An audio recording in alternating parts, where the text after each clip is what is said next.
So now we have Attorney General Eric Holder, who sent a letter to the Senate Judiciary Committee chairman acknowledging, well, we already knew it, but finally officially acknowledging for the first time that the administration in counterterrorism drone strikes have killed 4 Americans since 2009, including, of course, Anwar al-Awlaki.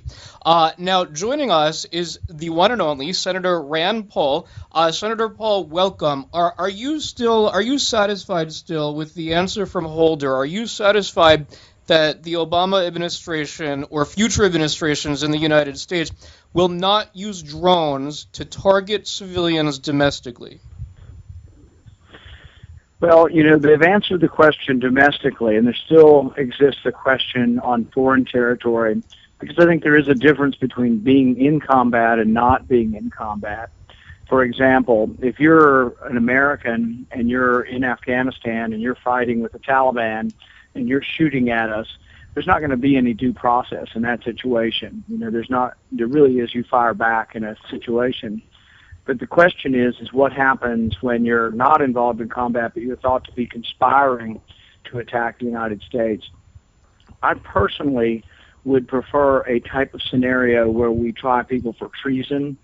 So there are Americans who have gone to the other side, but so we know that there is a process in place to determine their innocence or guilt. I would try them for treason. If they don't come home, I would try them in abstentia. But I would have some kind of process other than, flashcards and PowerPoint to determine who's innocent and who's guilty. Yeah, and the disposition matrix. Now, the drones, obviously, as you well know, are not only an issue of assassinations, of killing, there's also the other issue of surveillance domestically. And really, it's a larger issue not only of drones, but of the fusion centers and so many other things. You're actually apparently doing something about this. Tell us about your bill. It's called the Preserving Freedom from Unwarranted Surveillance Act. What are you trying to do? What is the goal of this act? I'm very concerned about the proliferation of surveillance drones in the United States. I think that we have to limit the government in their ability to observe our lives. We have to have some privacy in our country. So if there is some kind of surveillance they want to do with drones, I think they should go to a judge and get a warrant. I don't want them watching us everywhere we are. I think we've had too much of an expanded definition of open spaces. If I'm hunting in the woods near my house, I still don't want them following me a drone just because I'm outside, or if I'm swimming in a pool or having a picnic in my backyard. I think that if I'm accused of a crime or a person is accused of a crime, they should go to a judge, get a warrant, present some probable cause that the crime is being committed. And judges' warrants are a good safety guard against excessive government and excessive government surveillance. No, you were speaking with Senator Rand Paul. You have been heavily involved in the investigation into the senatorial probe of the Benghazi testimony, of Benghazi hearings. Now, we've had several bombshells these last few days. Since last week, we had the testimony of Gregory Hicks, the number 2 under Chris Stevens in Libya, in Tripoli, where he identified actually Hillary Clinton as the only official, at least he said, that could have given the waiver for Ambassador Stevens to have traveled to that compound. The compound, of course, did not meet government standards of safety and security, obviously.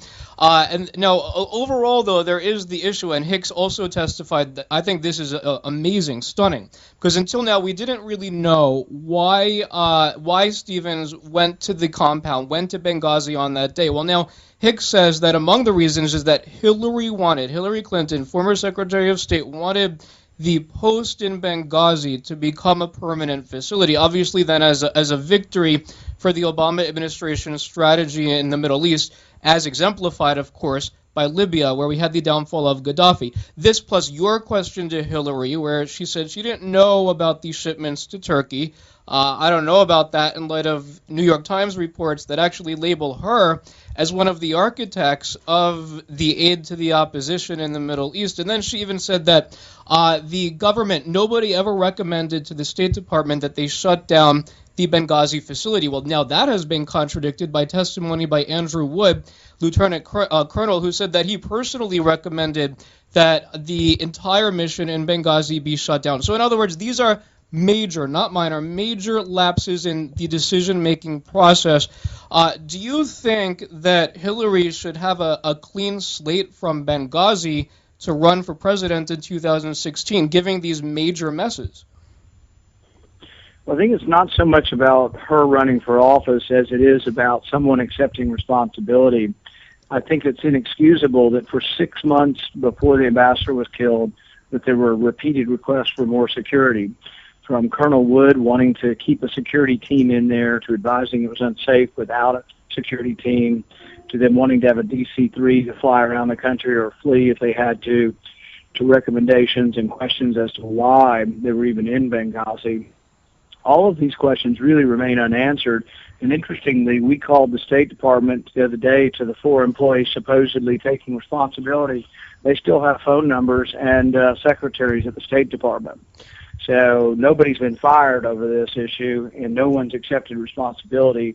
That's why people are quite concerned about the IRS scandal, too, is, you know, if no one was fired over Benghazi, will anybody accept responsibility for the IRS scandal? Now, yeah, speaking of the IRS scandal and people getting fired and the obtaining of emails, which is the AP and Fox News scandal, which, by the way, also ties into things that have been going on for over a year now, infusion centers possibly with the government, with private businesses, obtaining some questionable personal data on citizens.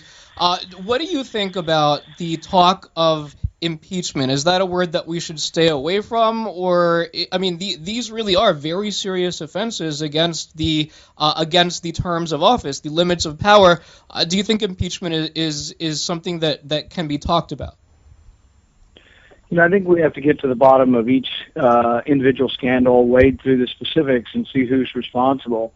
You know, I don't know yet if there was a written policy from the IRS saying we target Tea Parties, but I'd like to know. I'd like to know who wrote it. I would say it's not going out on a limb to ask that Miss Lerner be suspended.